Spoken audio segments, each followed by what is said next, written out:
All right, and now right, let us get Thank Director Brennick in the house. Here comes the money. Here we go. Here comes the money. I heard the donation alert, but I didn't see it. That was weird. All right, and let's see who this is. Oh, it's Dan. Hi, Dan. Hi. Oh God. Oh no. we can hear each other. This is the problem. All right. Is Caleb joining us? Where's Caleb? I haven't heard from him all day, so. Hold on. Nope. No, you haven't heard from him, or No, he's not coming? I thought he would be in our private chat, but he's not. So. Wow. Hey, you guys get it? Alan is the bomb. You guys get it? Do you get it? Do you get their joke? Thank you so much to those nerds over there for joining us. That was absolutely wonderful. And we've got a stream break coming up after this segment, so that's going to be really, really, really nice. Dan, let's try to turn our microphones each down like a little bit so they'll probably capture less of each other. Take off about 5-10% there, Swirly. Yeah. I took mine down by like half. Yeah, I'll fix it. Sorry, everybody. Let's see. Why does it keep... Christiani honeymoon sex. Ashley, my They're not even on their honeymoon. That's the thing. Coley Mac, it's like gods are talking. I almost think like you should just put me on your that thing, and I just mute myself and appear. There you go. Try it. Gluten Tog. There we go. How Talk. does that sound, everybody? Hope this sounds just fine for everybody. All right. Perfect. That's going to have to be good enough. I think there's like a small delay between the video and the audio, though, which is going to be weird. Yeah, whatever. All right. So does that mean we should press on without... Press on. You should have gotten a donation from the Netflix and Swill patrons. Was that what that was? Yeah, $100.05. I did not see it pop up, but yes, there it is. We are now, thanks to Netflix and Swill's amazing patrons. Wait, I just paid for that myself. Damn it. Exactly. Suck it. I donated money for this. But yeah, 23% of the way toward the goal, $1,735. Chat, make some noise over there. You know what? We haven't given anything away. We tried to give something away earlier, and the internet broke. And the internet was like, no, you get nothing. Yeah, the internet, we tried to give something away, but we're going to give something away right now. And I think Chris Yaney decided earlier it has to be a Godzilla roar in order to announce a giveaway. I think we're going to give away just some EFG swiggity swag. I've got coasters, I've got stickers, I've got magnets. If you want to win them, hashtag honeymoon sex. Hashtag honeymoon sex over there in the chat.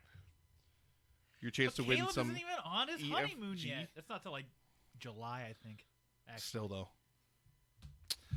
And I'm giving stuff away so I can change logos and stuff in the chat.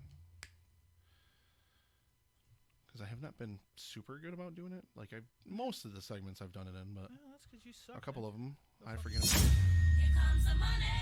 Here we go. Bubby has donated $25. Here comes the Bubby. Here comes the bubby. Here comes the Bubby.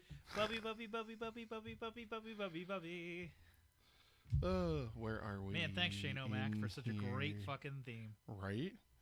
And I believe after this, Miserable Retail Slave after the break. Yes. After we take a stream break.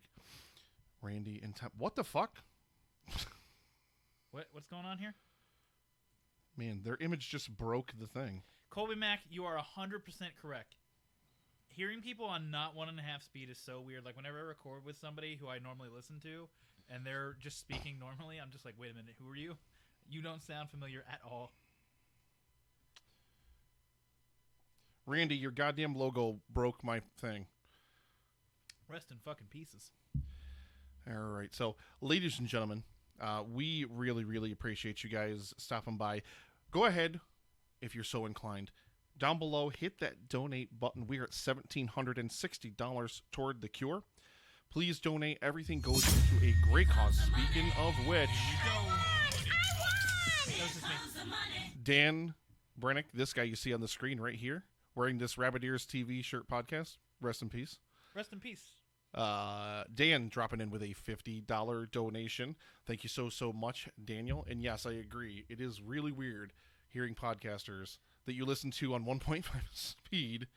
Just the button on Yes, Twitch angsty right bot. down below. Yes. Or you can go to livestreamforthecure.com/donate. Either way. Take you to the same place. Takes you to the exact same place. So, Daniel, I guess it's just going to be us Yeah. for a cautionary tale of Netflix. And I've got to ring in this segment properly. Ooh, we got some biddies. Yeah, Bill that's- Dozer that's dropping them biddies. William. Bill, come on. You got the Daddy Warbucks money. Bring it in. Bill's been sitting here watching ads like during the live stream to get free biddies. All right. Dan, it's time.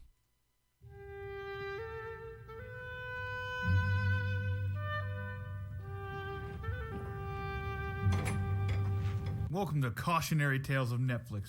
We're Netflix and Swill. You know, 1-star movies are terrible. They'll make you want to gouge your fucking eyes out. And that's what this show is all about. Warning people about the dangers of shitty movies.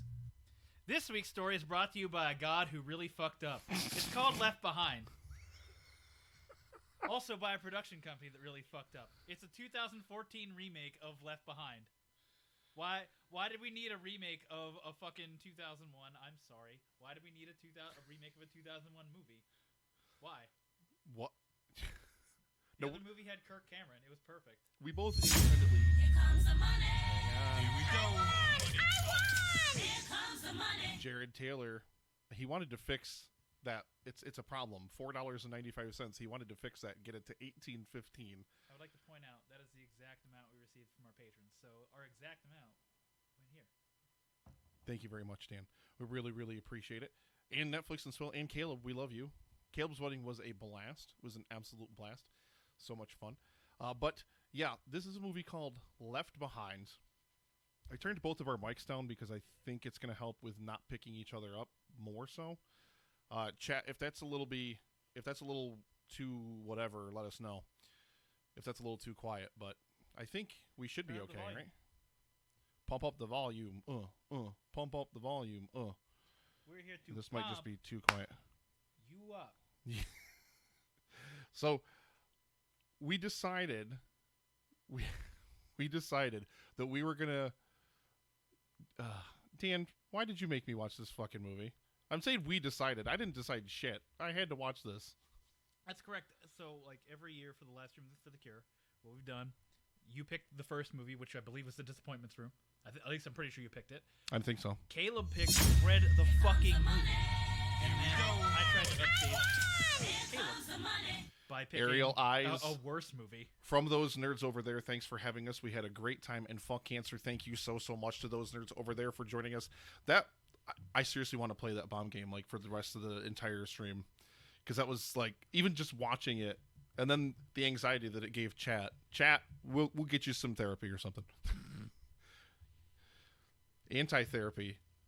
Here's some good advice. Don't watch Left Behind starring Nicolas Cage. All right, so we started doing these on the show. Oh my but, God. Left Behind is directed by Vic Armstrong. That household name? That household name. Yeah, he's directed like 4 things. I've seen all of the things he's directed. Yes. This Yay. is written by Paul Lalonde and John Pattis. You know, those people you've heard of before. All those guys. I love them. And Here comes the money.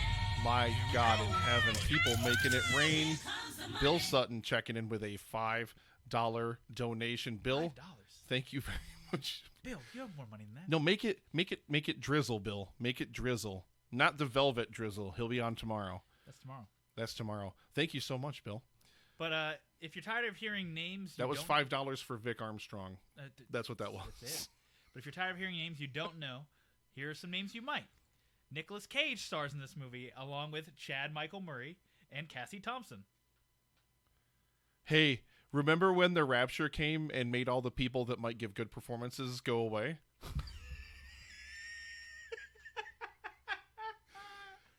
Because that's this movie, ladies and gentlemen. That's this movie.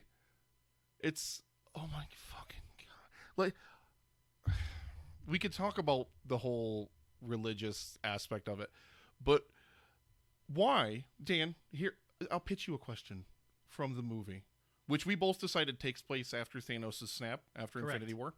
It's in the timeline. Leah fucking Thompson. Oh yeah, she's in it for like 3 minutes. She's in it for 3 minutes, yeah. She gets a scene, I think, yeah. Daughter, I am very religious. You are not religious. Let us have conflict.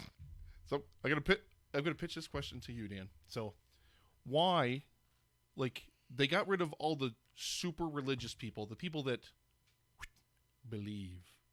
I did air quotes and nobody on the stream could even see it. There.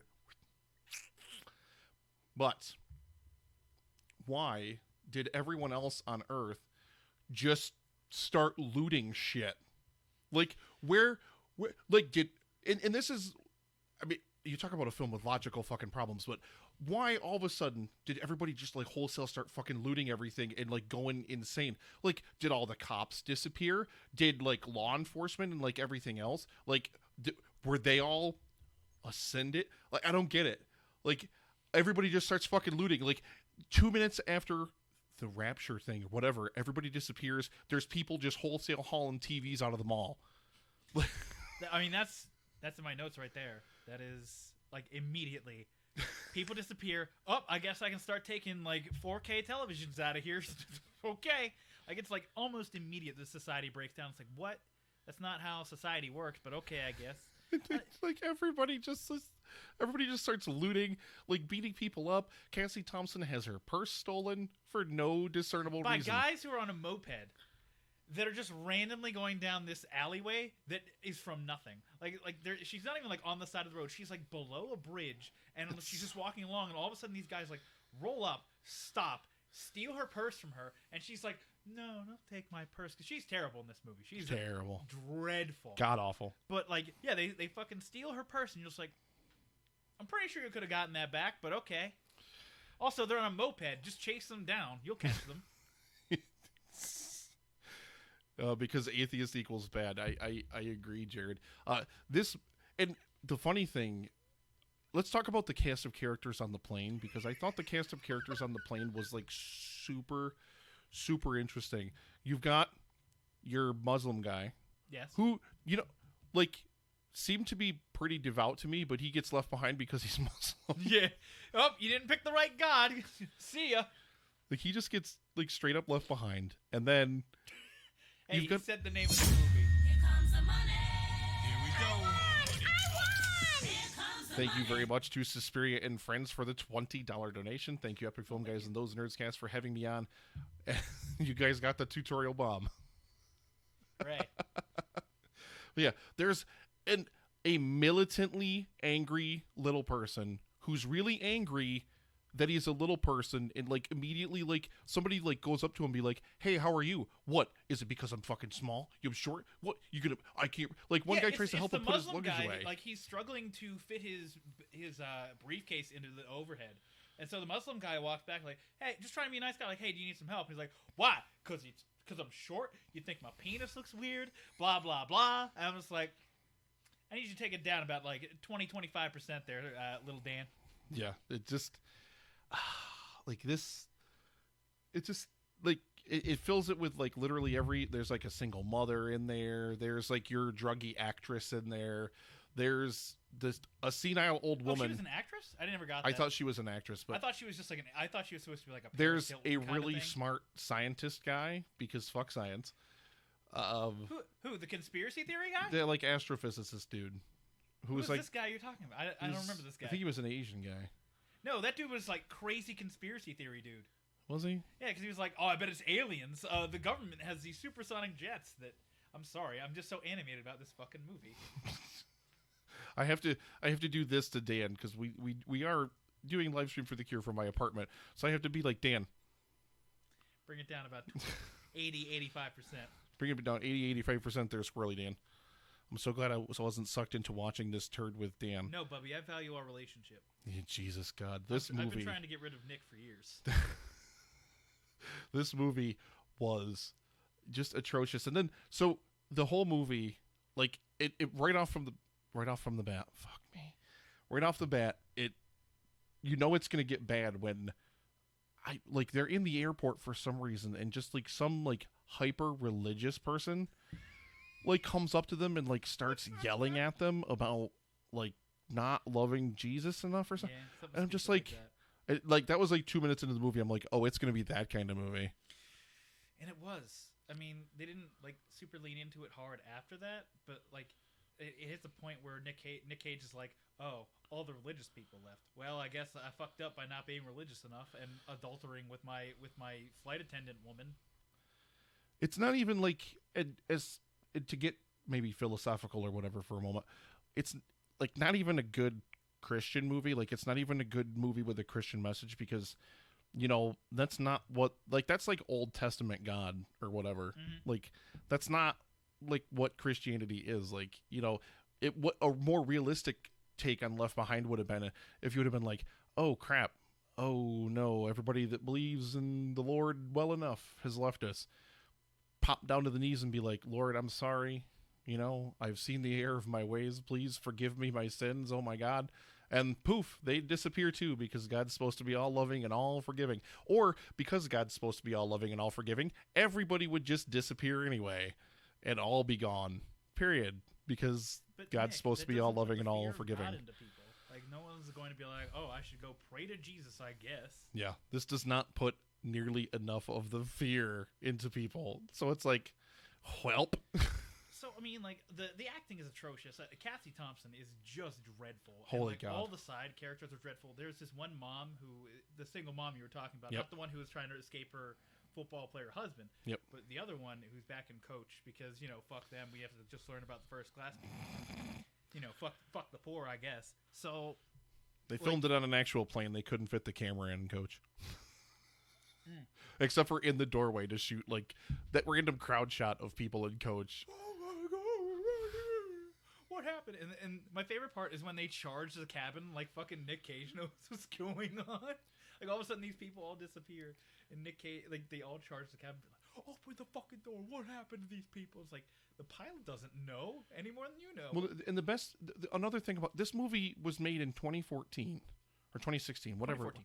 2014. This movie was made in 2014. So Post after 9/11. like, okay, so first of all, the daughter, Cassie Thompson's character, gives the photographer guy notes. He just walks onto the plane, walks right into the cockpit, and is like, "Oh, here you go. I got a note for you from your daughter." And then, like, No, they were U2 tickets. oh, That's good what it God, was. whatever. But then they get flying.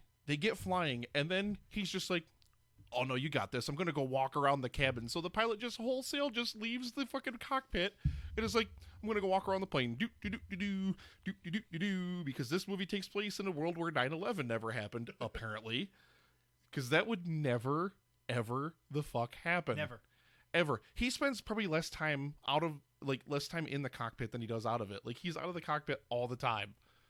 And this isn't even one of those good Nicolas Cage performances where like he's over the top and like really chewing scenery.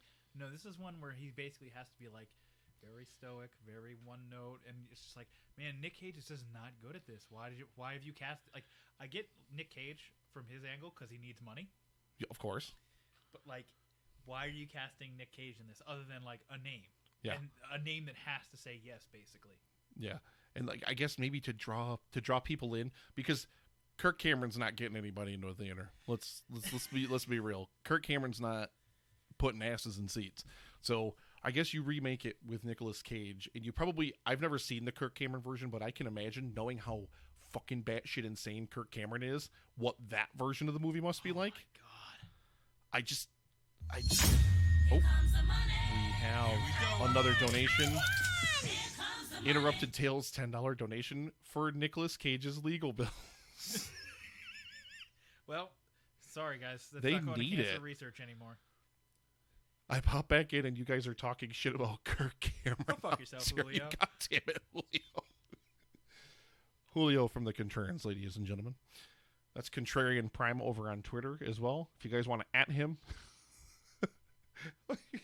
Ashley's yelling at me. She's telling me to put my phone down despite the fact that I'm doing important things. Bad. Here, let's switch it to me. Now you can't tell Dan's on his phone. Yeah, suck it, Bobby. Now you can. Now you can't. I'm Now you can. I'm looking up Kirk Cameron to see like what relevant thing he's been in since Growing Pains. Nothing. Absolutely nothing. Listen, I I haven't don't done anything since 2017. Think about that for a second. I don't begrudge anyone their religion. I really don't. You do you believe what you want to believe and whatever, but like this is the kind of like religion that I hate, where it's like you they're legitimately like in the movie, and this is kind of one of those things where there are so many good people like on that plane, like that are trying to take care of people. Like, okay, yeah, Nicolas Cage's character is a shitbag and Yeah. like is banging some hot young stewardess and whatnot. Yeah. Like, we get it, he's a shitbag, but he also really cares about the passengers on the plane and like does everything he can to try to save them. Same thing with the photographer. Like, Yeah. he really cares, and he's like really tries to be good to people. But just because he doesn't believe enough, like, being a good person's not enough. Go fuck yourself. You're a piece of shit. Yeah, what bad thing did Chad Michael Murray do? Nothing. Yeah. I mean, Nick Cage, his character, totally understand. Adulterer, totally understand that. But like, what the fuck, man? Yeah. Like, I just So like, this felt like it should have just been like a 45-minute episode of a 6-part miniseries. Like, it Yeah. should have just been like the first episode where it's like, okay, everyone goes off and just dies, or it goes up into the Rapture.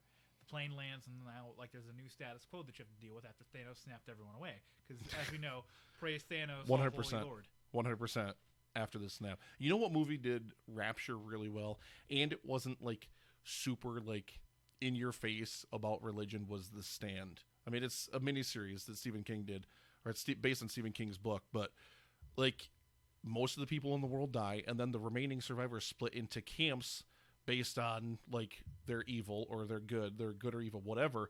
But like, they're not all religious people that end up on the good side. Some of them are just really good people that are just not complete shitbags. Mhm. And like, that's like, why isn't it just like that?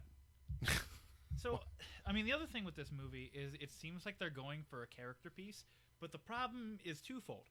One, no one can act in this movie. No, none. like the acting is just an atrocity upon humankind. It is. So like, I don't understand. So from that kind of perspective, like, if you wanted to do a character piece, at least invest in actors who know what the fuck they're doing. Like, Nick Cage is not the right guy for a character piece.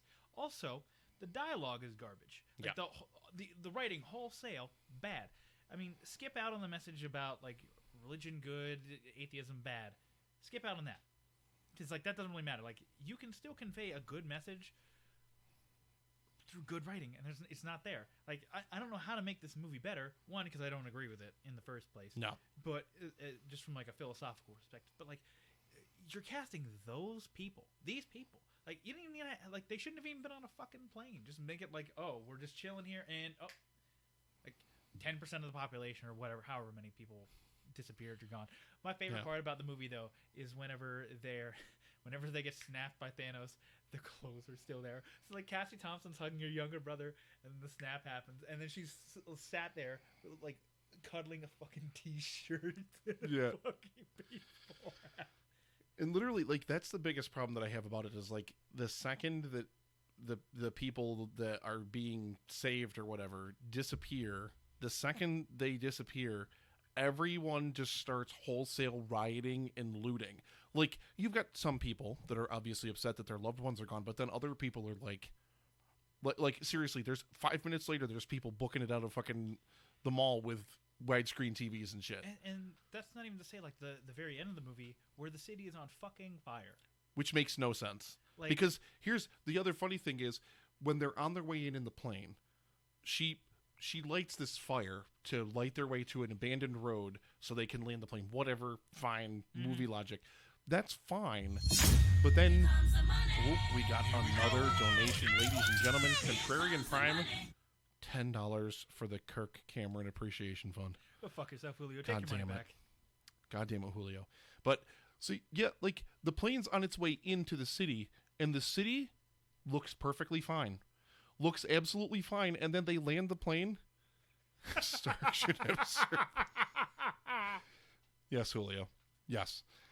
But the city's fine when the plane's coming in. Yeah. And then all of a sudden, after the plane lands, the whole city's on fire. And the best part is like, it's like the super wide angle shot. Like, they can't even like CGI in a city, so they just have like this fucking backdrop, whereas like the cityscape, and they like, well, I guess they like lit it on fire itself. Yeah, It just that it bad. looks horrible. It looks seriously like a school play set that they painted a town on roughly and then lit it on fire. It's and the other thing is like it's an hour and 45 minutes. Why? It doesn't need to be Why is nearly it an that hour long. and 45 minutes? Why can't it just be like an hour? Like I get it. It's not a movie. Here we go. Here comes the money. A donation from Chris Yaney for $42. Thank you so much, Chris Yaney, for your amazing, amazing donation. Blowing it up in this segment. Absolutely blowing it up for Left Behind. Yeah, people just want to see more remakes of Kirk. We Cameron are movies. pushing hard toward that $2,000 goal. And is that it? Did we do it, Drew? that would be it. The 42 would add to that. Our We're at monitor, 2K. our stream monitor is so far behind. We're going to reset it here. We're going to take a stream break in just a Yep. couple of moments here, 2002. and we're going to refresh it. Let's talk. 26. Let's talk about 2002 really quick. Spider-Man came out that year. Hey, I That's like a that movie. movie. Willem Dafoe is the Green Goblin. He's really, really good. One of us, you mess with all of us. We're from New York. Do you get it? It's post 9/11.